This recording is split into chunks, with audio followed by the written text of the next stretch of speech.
Friends, నేను మీ Ghouse గార్డెన్కి welcome అండి. పెంచుకోవడానికి మాకు బాల్కనీ లేదా టెర్రస్ లేదు అని అంటారు కదండి, అలాంటి వాళ్ళకి ఇదిగోండి నేను బాటిల్ని ఇలా కట్ చేసి ఆకుకూరలు చూడండి, ఆకుకూరలు ఆల్రెడీ కటింగ్ చేసినాయండి.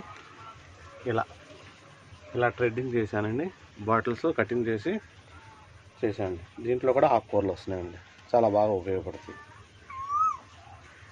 ఇదండి ఇలా ప్లేస్ లేదు అని అంట కాదు, ఇంట్రెస్ట్ ఉన్నవాళ్ళు మనం ఆలోచించుకుంటే చాలా ఐడియాస్ వస్తాయండి, పెంచుకోవచ్చు చక్కగా.